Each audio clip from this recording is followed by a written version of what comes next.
So you're in Tokyo now and you're wondering, do I need to go visit Tsukiji? Or maybe you know it as Tsukiji Fish Market, Tsukiji Outer Market. What happened to Tsukiji Inner Market? Is the fish really that good over there? You might have a lot of questions. Hopefully this video will give you some insight into if Tsukiji is worth your time and money for your trip here in Tokyo. So traditionally, Tsukiji was, yes, two distinct markets. The Tsukiji Outer Market, which still exists today with all the food and a little bit of shopping there, and Tsukiji Inner Market, which had the tuna auctions, the wholesale fish, seafood, produce sales.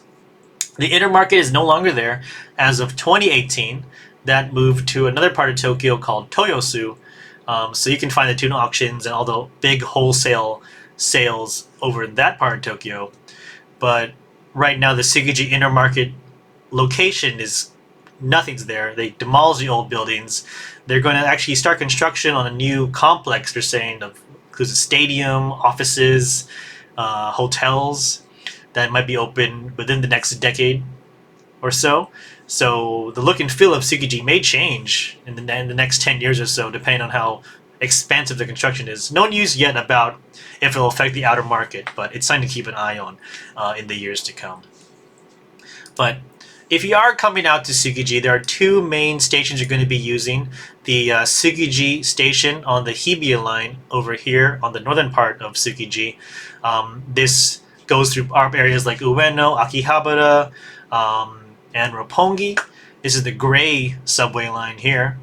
That's on the northern part. You'll get off at exit 1 of the Tsukiji station and go south to the outer market over here. Or Tsukiji Shijo station on the Oedo line.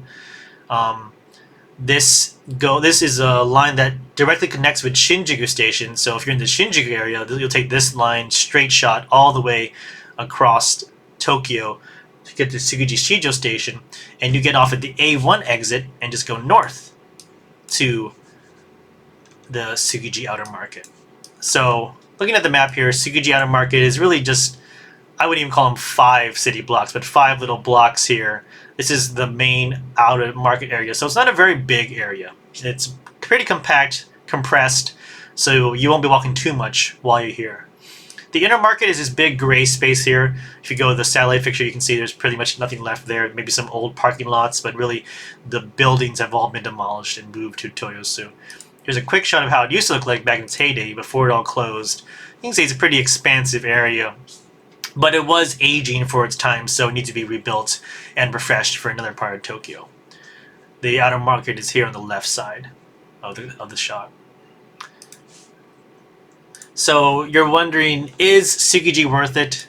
I guess I should start with some of the things to consider about it. It is going to be busy. It is going to be crowded. I think it pretty much draws a big crowd every day these days. It has a big reputation. Even though the tuna auctions aren't there anymore, people still come for the food at Tsukiji. So you can see in this picture from September 2023, there's already a lot of people out here on just the corner, on the main street of Tsukiji. A lot of people will recognize, maybe for some shots, all the little small stalls here on the edges of the Tsukiji. This is the western edge of Tsukiji Outer Market. A lot of good food on the side, for sure. Let's not get that wrong. But you're going to have to deal with some crowds while you're here, for sure. You can see here a lot of people just walking around. The streets, especially in the inner part of the market, if we pop in here to the inside part, you can see again a little crowdness going on. September 22 picture here. They are narrow. It gets narrow really quickly in some of the inner parts of Tsukiji Market. So if you're not great with super closed spaces, you might want to keep that in mind. This is a 2010 photo, but even then it's already really small and a little crowded. Imagine it's maybe probably double or triple this size depending on the day of the week. These days here in Tokyo. That being said, there's a lot of great food options, a lot of things to see on every street in Tsukiji. So you're not gonna be wanting for any entertainment or things to look at while you're here. There's a lot of things to see. Here's a dried food stand, for example, which I think is still around even here in 2024, 14 years from this photo. It's still around here in Tsukiji.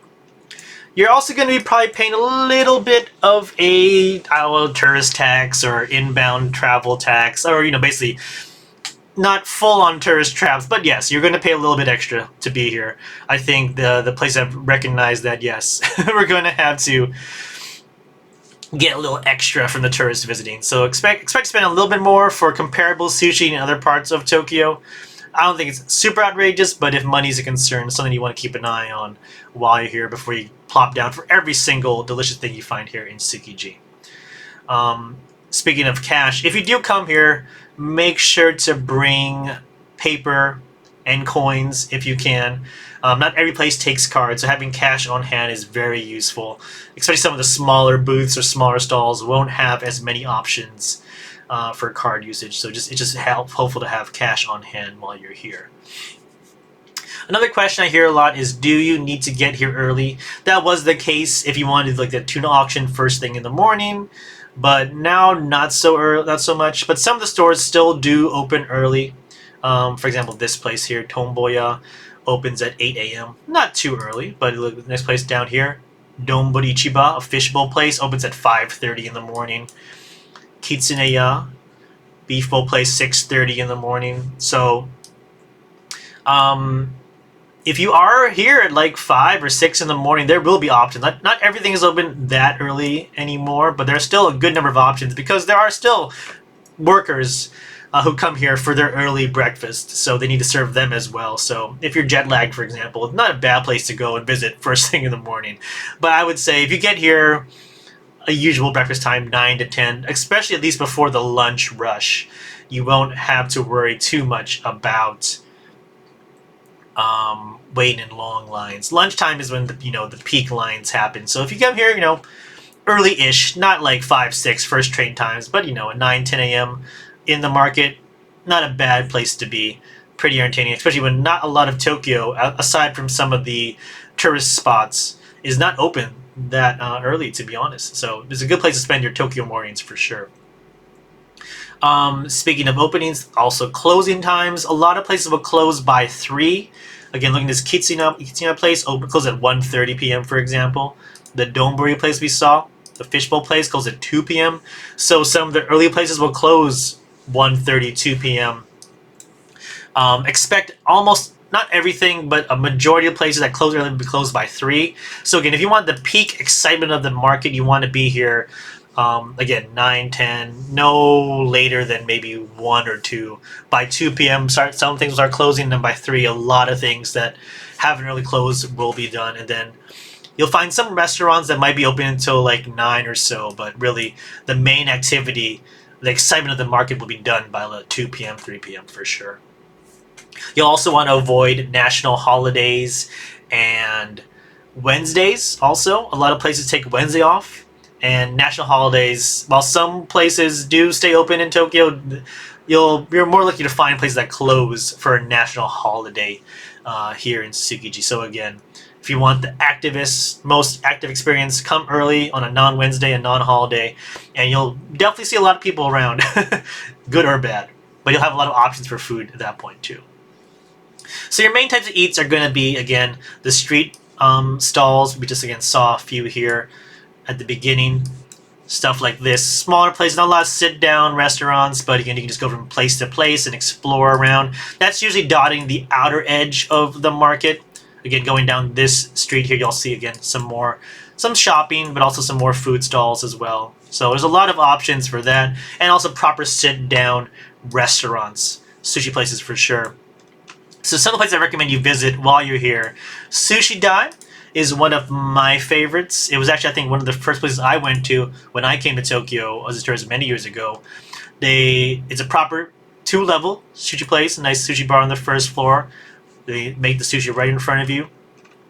Open late, so I think it's open until 9 p.m. here.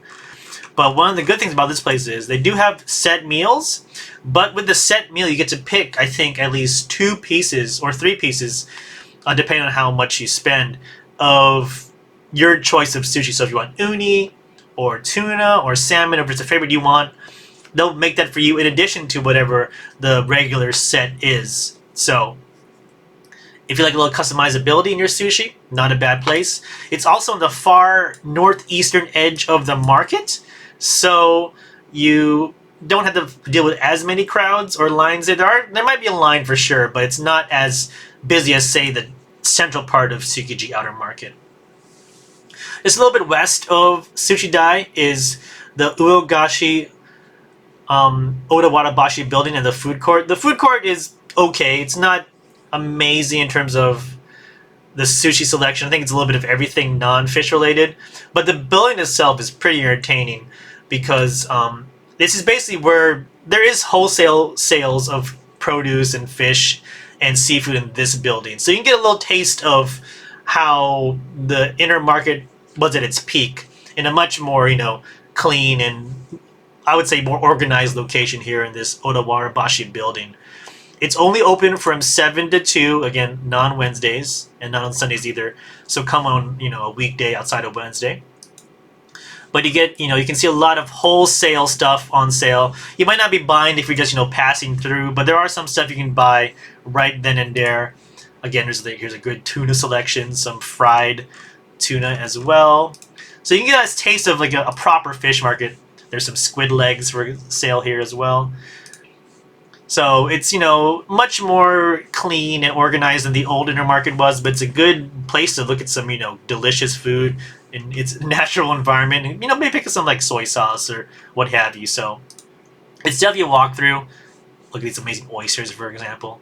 And if you do need to go to the food court, there are options. The food court is usually pretty easy to get space. So if you're just really hungry and don't want to deal with the lines in the proper market here, the food court is not a bad option. But again, it's 7 a.m. to 2 p.m. I think 3 is the final closing time for this place. And again, closed on Wednesdays and Sundays. This place I recommend, it's a more recent find for me, Tsukiji Itadori Bekkan. It's a sushi bar, but the thing about it is it's kind of located in between buildings. It's inside a kind of a building, so it's its own little alleyway. It's off the main streets. It's basically inside a building, all things considered. So they just found some space in between buildings. It is covered, so you won't have to worry about rain or anything. It might be a hard find, but they do some really nice sets, really high quality sushi in there. You are paying a little bit of a premium. Looking at the picture here from 2023 of the prices. Again, it may vary depending on when you're watching this video. Their highest is 8,000 yen. They have the lunchtime special is 4,000 yen. So your cheapest at dinner would be, for sushi platter, 5,400, or some sushi bowls down here, rice bowls I should say, sashimi bowls at the bottom. So you're paying a little bit more for this location, but I like it there because it is a smaller location. Again, you see here it's only about maybe, looks like 10 to 12 seats, just estimate there. You're going to have to wait for a while, maybe 30 minutes to an hour, even an hour plus, depending on the peak. I'll drop the pin. I'll put it in the YouTube video description, and then just try and find this place. It's a good place, and one of my favorites. If I'm not going to Sushi Dai, I'll take people here if they're willing to wait a little bit with me. And one more spot I'll mention is the Sushi Zanmai sushi chain. Their main branch is right here, but if you actually go look at the search for Sushi Zanmai in the Tsukiji area, you can see they have a lot of locations within Tsukiji. They got the Bekkan or annex over here. They've got a conveyor belt version over here, just a few steps down from the main branch. They've got a new building on the western side of Tsukiji, so they're everywhere. It's good quality sushi. It is a chain, so if you're anti-chains for whatever reason, that might be a bit of a turn-off, but it's solid. And because they have so many locations, at least one of them will fit you in for sure. So I can recommend them. I've gone to their chain a few times here in Tokyo and other parts of Tokyo, and always had a good time. Solid sushi. You know what you're getting with Sushi Zanmai over there. Aside from buying sushi, there's also some, kitchenware, some knives to be found if you're looking for high-quality knives. So I think we found a few places here that sell like high-level quality, high-quality cutlery if you're looking for that for your kitchen back at home. So there is some stuff to be found aside from just sushi and seafood. So that might be of interest to you while you're here as well.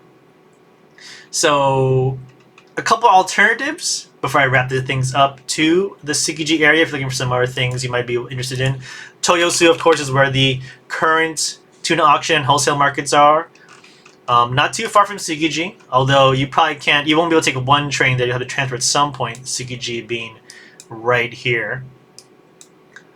A quick taxi ride, or at least a couple transfers over to the Shijomai station to Toyosu Market for the much newer wholesale market, and also a lot of restaurants and shopping in that part of town for sure. If you're looking for street market vibes for Amayoko, or for an alternative to Tsukiji, Ueno Amayoko, the Amayoko shopping district, is my recommendation. There's a big street market there where it's just a lot of everything. Seafood and fish for sure, as you can see there, but also fruits, desserts, wholesale items. There's shoes, there's clothes, there's a load of everything in this part of town. There's meat right in front of you there. Shoes, I see, for example, dried foods. It's a very, very busy but entertaining street market. Being in Ueno, there's a Ueno Park nearby. Much easier to access than Tsukiji for sure because of Ueno Station. Asakusa is also not too far from Ueno. So Amayoko Shopping District is my recommendation as a street market alternative. If you're looking for kitchenware, I mentioned a few knife shops in Tsukiji, but Kappabashi Kitchen Tool Street, which is just maybe 10-minute walk west from Sensoji, in the Asakusa area. A lot of kitchenware stores, mainly for restaurants, but there are stuff that sells to the individual consumer. A lot of knife stores, some great pottery stores. There's a plastic food sample store on the street as well. So my recommendation if you're looking for stuff for your kitchen is Kappabashi Kitchen Tool Street as an alternative to Tsukiji.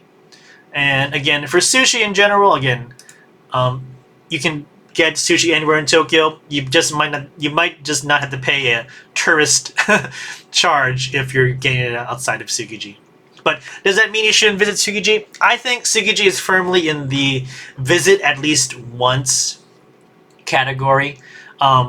If you like sushi, seafood, if you're a foodie in general, I think you just really can't beat the variety of foods you can find in Tsukiji. Of course, tilting towards seafood. So if you don't like seafood or sushi, for example, you probably don't want to go here. But if you're a fish fan, a sushi fan, a seafood fan, definitely check it out. A lot of good stuff. Just be prepared to pay a little bit extra compared to other restaurants in Tokyo. It's a great place if you're, on a jet lag, wake up morning call. Why don't you go out here, spend some of that morning time out in Tsukiji. And really, it's not just fish. There are some, like we saw, some meat places. There are more desserts by the day coming up here in Tsukiji, so you can have a proper meal of any kind while you're here. It's not a lot to see. I mean, it's not a big place, so I would say maybe only about an hour to 2 hours, depending on how long your wait is for food. But it is definitely easy to slot into a day out in Eastern Tokyo. So if the video was helpful in any way, I appreciate any comments about that, or if you visited Tsukiji yourself and want to tell me how your time was, or things I could do better, or other parts of Tokyo you want to see, definitely leave a comment for me, and I'll do what I can to make it better in the future. So again, thanks for your attention, and hope to hear from you in the comments. Take care. Bye-bye.